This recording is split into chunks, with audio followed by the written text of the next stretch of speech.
அப்புறம் அதுக்கு எப்படி கேரளா ஸ்டைலில் வந்துட்டு உருளைக்கிழங்கு சுண்டல் குழம்பு வைக்கலாம் அப்படின்னு பார்க்கலாம் வாங்க.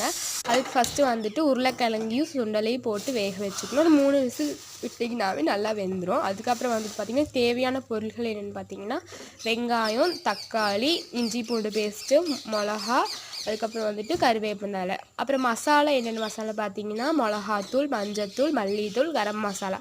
இதான் வந்துட்டு அந்த குழம்புக்கு தேவையான பொருட்கள். அதுக்கப்புறம் வந்துட்டு ஃபஸ்ட்டு இந்த எண்ணெய் சூடானதுக்கப்புறம் வெங்காயம் நம்ம அரிஞ்சு வச்சுருக்கோம்ல அது அதுக்குள்ளே போட்டுருங்க. அது வணங்கிறதுக்காக கொஞ்சம் கல்லுப்பு, நமக்கு தேவையான கல்லுப்பு போட்டுக்கோங்க. அப்புறம் இதெல்லாம் போட்டு நல்லா வணக்குங்க. அது ஃபஸ்ட்டு வந்துட்டு நல்லா வணங்கட்டும். அதுக்கப்புறம் வந்துட்டு கருவேப்பந்தலையும் பச்சை மிளகாவும் போட்டுக்கோங்க. நல்லா வணங்கினதுக்கப்புறம் கருவேப்பந்தலையும் பச்சை மிளகா போட்டு அதுவும் நல்லா வணங்கினதுக்கப்புறம் தான் வந்துட்டு நீங்கள் தக்காளி போடணும்.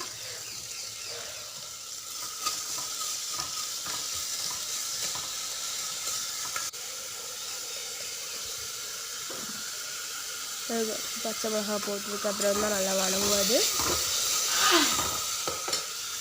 அதுக்கப்புறம் அது கூடயே தக்காளியும் போட்டுக்கோங்க.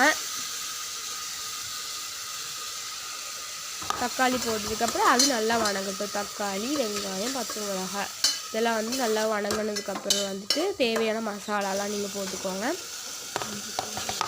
அப்புறம் இஞ்சி பூண்டு அது கூடயே போட்டுக்கோங்க. இஞ்சி பூண்டு அப்புறம் நல்லா வணங்கிடுச்சு. அதுக்கப்புறம் அதுக்குள்ளே இஞ்சி பூண்டு போட்டிங்கன்னா அதோட நல்லா பச்சை வாசம் போகிற வரைக்கும் நல்லா வணங்கிக்கோங்க.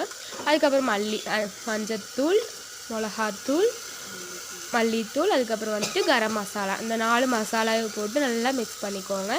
இப்போ வந்துட்டு இந்த இதில் வந்து நல்லா பிடிக்கணும். ஃபஸ்ட்டு வந்துட்டு இந்த 3 மசாலா மட்டும் போட்டுக்கோங்க. ஃபஸ்ட்டு மஞ்சத்தூள், மிளகாத்தூள், அது மல்லித்தூள், லாஸ்ட்டாக வந்துட்டு இந்த கரம் மசாலாவை போட்டுக்கோங்க. அதுக்கப்புறம் வந்துட்டு வேக வச்சுருங்க அந்த உருளைக்கிழங்கையும் சுண்டலையும் எடுத்து கொட்டிடுங்க. அதுக்கப்புறம் வந்துட்டு தேங்காய் அரைச்சி வச்சுருக்கோம். தேங்காயை கொஞ்சமாக போட்டு அரைச்சி வச்சுக்கோங்க தண்ணி ஊற்றி.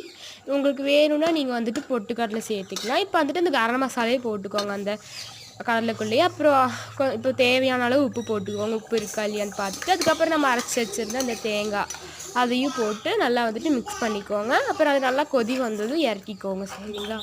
அதுக்கப்புறம் வந்துட்டு சைட்லேயும் நம்ம தோசையும் சுட்டு எடுத்துடலாம்.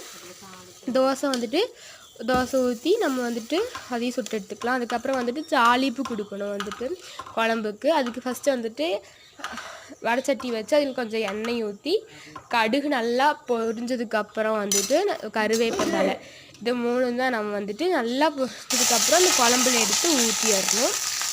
அதுக்கப்புறம் இது குழம்பு ரெடி. பிடிச்சிருந்தா லைக் அண்ட் சப்ஸ்கிரைப் பண்ணி